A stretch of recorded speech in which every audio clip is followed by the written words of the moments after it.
No Velho Testamento existia uma prática muito importante que trazia uma simbologia, e essa simbologia trazia uma identidade de que aquele homem, pai e cabeça de uma família, trazia em seu ser, em seu físico, a prática da circuncisão, onde as crianças do sexo masculino ao 8º dia tinham como premissa, ao 8º dia, serem consagrados ao Senhor e circuncidados.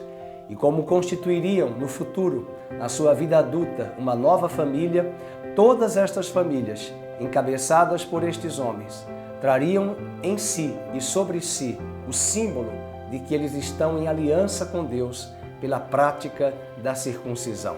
Era apenas uma simbologia.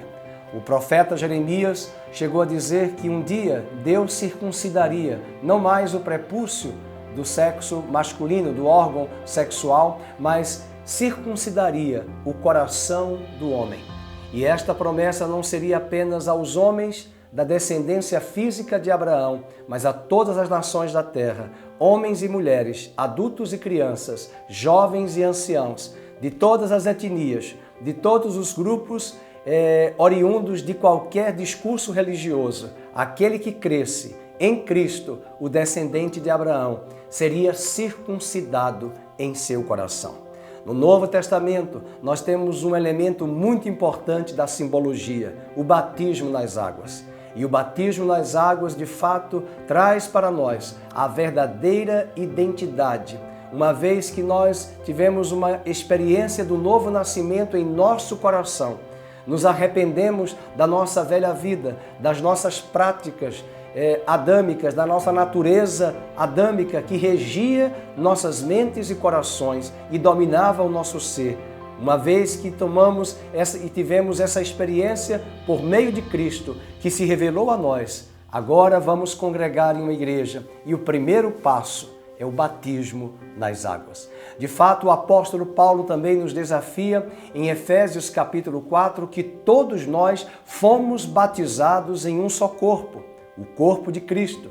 Esse é o batismo que, quando o Espírito Santo convence o homem do pecado, da justiça e do juízo, imediatamente, se tivemos uma experiência genuína de novo nascimento, mediada pelo Espírito, propiciada pelo sangue de Cristo que apazigua o nosso coração, essa experiência é suficiente para sermos mergulhados no corpo de Cristo, universal e invisível, que é a igreja dele gloriosa. Mas uma vez que estamos no corpo de Cristo, e se genuinamente fomos nascidos de novo, haverá um desejo ardente em nosso coração de frequentarmos uma igreja local, uma sólida igreja pautada nas Escrituras, uma comunidade fervorosa em oração, adoração, comunhão e serviço com seus dons e logo, por consequência, desejaremos nos batizar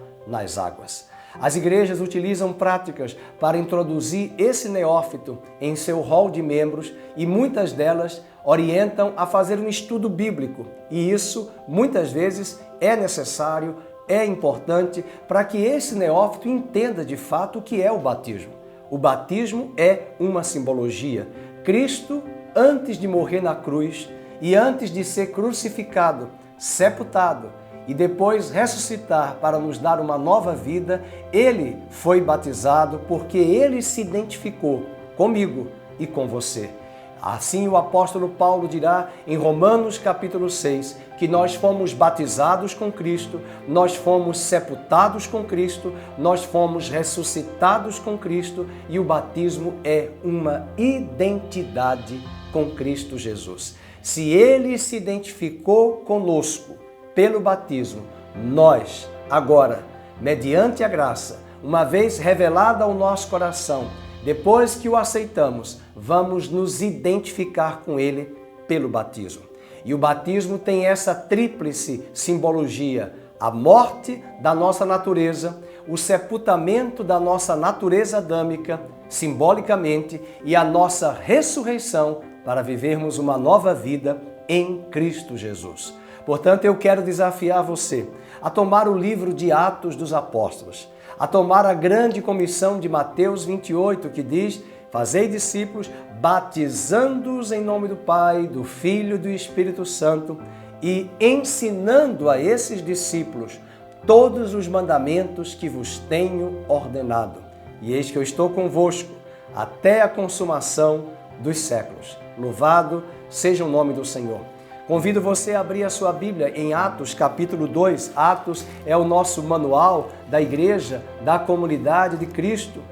O evangelista Lucas relata os 30 primeiros anos daquela comunidade que nasce ali em Jerusalém, que vai para Samaria, que se expande por toda a região da Judéia e que depois vai para os confins da terra, atravessando fronteiras, chegando a diversos continentes e hoje, através de toda a tecnologia, até mesmo dessa plataforma que você nos assiste e nos acompanha, pelo mundo de tecnologia que habitamos no século XXI, o Evangelho tem chegado aos confins da terra.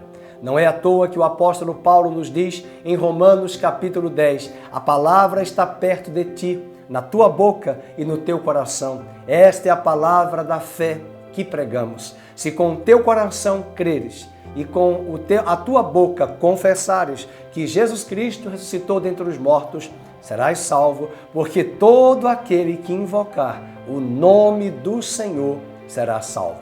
Convido você a pegar uma caneta, fazer algumas anotações, quem sabe até mesmo na sua Bíblia, para rapidamente passarmos alguns capítulos do livro de Atos. Por exemplo, em Atos 2, no primeiro sermão do apóstolo Pedro, juntamente com os demais apóstolos, no versículo de número 41. Então os que lhe aceitaram a palavra foram batizados, havendo um acréscimo naquele dia de quase 3.000 pessoas.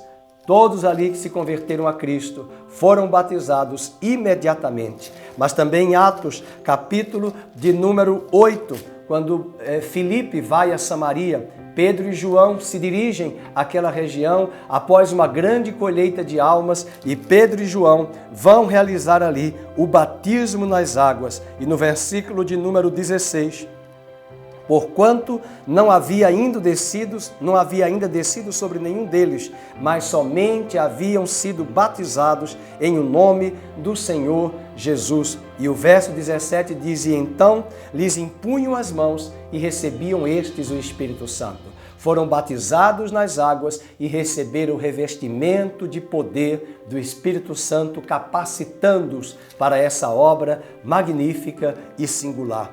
Em Atos capítulo 9, nós vamos encontrar também a conversão do apóstolo Paulo, que também chamado de Saulo. 3 dias após a sua conversão, Ananias, um discípulo de Cristo, dirige-se por orientação divina ali onde Saulo estava e o batiza nas águas. E ele também recebe o batismo no Espírito Santo pelo poder de Deus, capacitando para a obra divina, que Deus o havia separado e consagrado. Ainda em Atos capítulo 8, temos a grande narrativa de Lucas em relação à conversão do eunuco que estava numa viagem, lendo o profeta Isaías capítulo 53, fica incomodado porque não entendia o que aquele texto queria dizer. E Filipe, de forma soberana, conduzido pelo Espírito Santo, orienta naquela viagem, naquela carruagem e fala acerca de Cristo Jesus. Assim também em outros capítulos, onde nós vamos dar continuidade.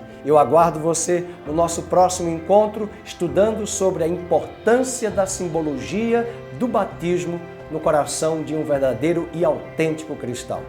Deus abençoe sua vida. Até breve, na nossa próxima aula, refletindo sobre vida eterna, vida nova, nesse discipulado com Cristo Jesus e as Escrituras Sagradas.